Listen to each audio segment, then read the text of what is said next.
While Mike and Frank do occasionally buy items for their own personal collections, the vast majority of what they obtain, especially on camera for American pickers, is to be flipped at their respective antique shops.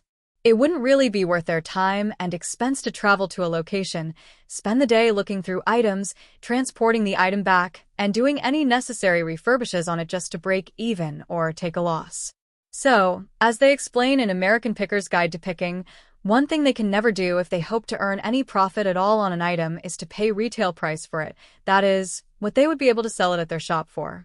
Only by buying below retail can you make money selling at retail. Following from the previous entry, there is another very important factor that everything Mike and Frank buy has to have in common. It has to be something someone else will actually want to buy. Otherwise, the piece will just sit in their shop taking up space and never recoup the cost of obtaining it.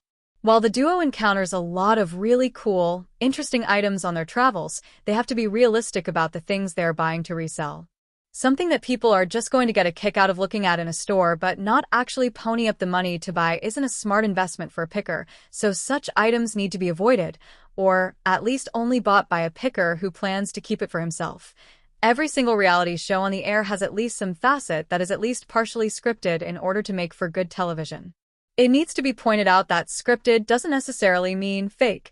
It just means that a certain aspect of the job or activity being portrayed has been reconstructed a bit in order to make for a smoother, more streamlined viewing experience.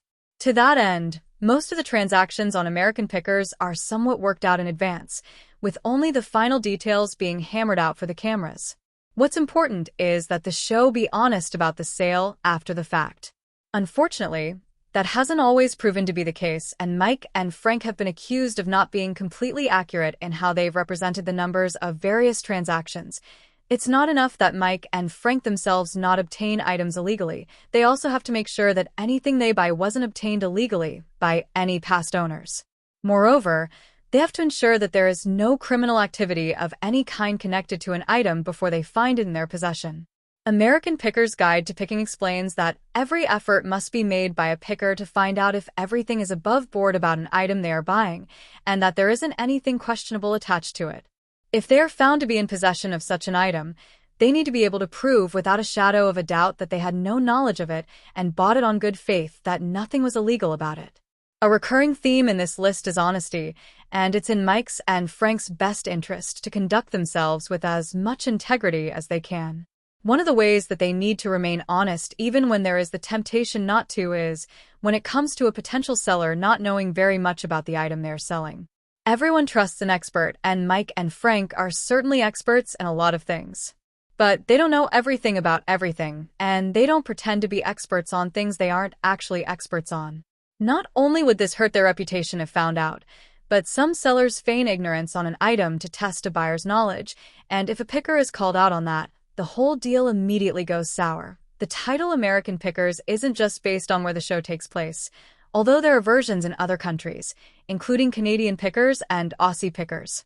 More specifically, and this is the case with other versions, it is titled American Pickers because it is a show about finding treasures unique to America and its history. While there is definitely a market for wanting international antiques, Mike and Frank simply choose to focus on this aspect in their buying and selling because that's where their particular interest/expertise happens to lie, and also what viewers want to see. There are plenty of shows that focus on international antique collecting, but American Pickers prefer to fill a particular niche. Like any non-traditional, self-guided line of work, it is up to pickers and their employees to do the proper reporting of their purchases and assets to the government, and then pay the appropriate taxes as required. Anything from a hefty fine, losing your business, or going to prison awaits those who try to get away with not paying taxes.